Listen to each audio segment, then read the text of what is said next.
Hi everybody, welcome to 2020 with me, Kyla. I just finished a big bowl of pho. Just gonna show you right here what it looks like. Look at how big it is. Ah! Okay, so welcome to, we're actually day 31 here, self-care, self-love series number 2.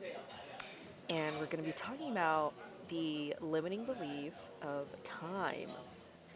But first, quick story. So last night I was at this networking event and we were actually talking about self-care. And so we went around the room after this self-care activity that we did, and we were talking about our takeaways. And almost every woman, if not every other woman, was like, oh, I wish I had more time to do meditation, but I don't. That's like on my to-do list, but I don't really get to it. And the next woman would say the same, and so on and so forth. And these are like high-powered women, like doctors, lawyers, CEOs, run their own businesses, and I get it, like they don't have time. So yeah, I just thought it was really curious. And then we all went around and talked about where it is that we keep our stress. And similarly, it was like, oh, like I hold it in my shoulder.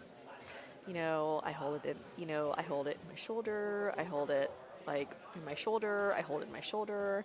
And it was like really, really similar for all of us. So I'm just gonna like let them have a conversation behind me. Okay. So we have a limiting belief that we don't have enough time. Get it? So tell me about, what are the some non-negotiables in your life, right? Like brushing your teeth. We make time for that. Right. And imagine the repercussions if you don't brush your teeth. So, the first couple days, it's fine. Then weeks, then months, then your breath starts to smell. Then your teeth start to decay. Then you're paying a lot of bills to the dentist, right? Similarly, lack of self-care and self-love also ends up that way, okay? So it starts out small and not that noticeable, but then it like picks up and it has larger ramifications. And the thing about time is that, as we've talked about before, it's finite. It's not an infinite resource. And if you watch day 28, you'll remember that we talk about, living your life as if it's your last day. Okay, so if today were your last day, would you still procrastinate your self-care?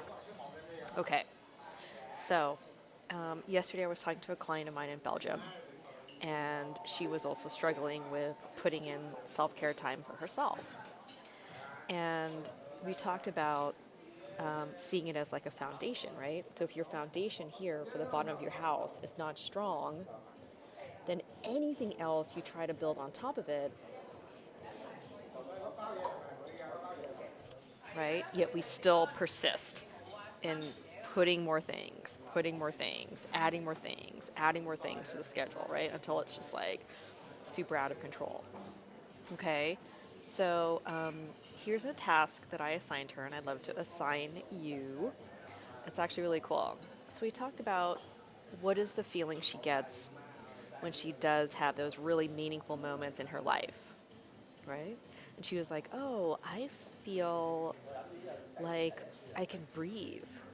I feel like I can breathe deeply. And then I asked her, well, what are the other moments in her life where she felt that she could breathe deeply?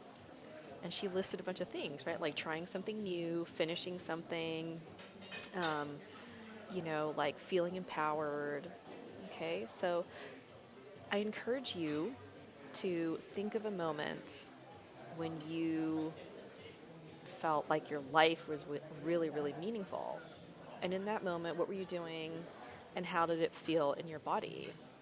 And how can you incorporate those moments into your life more? And that's your self-care. So for me, it's not meditation. It's sitting down with myself, as I mentioned in yesterday's video, that my self-care and my self-love is really about being with myself. So taking out taking myself out to lunch is one thing. Okay, so yeah, I'm excited for you to try this self-care exercise and let me know how it goes in the comments below. Okay. I didn't mean to go like this. I meant that. It is thumbs up. Okay, have a great day. Bye for now.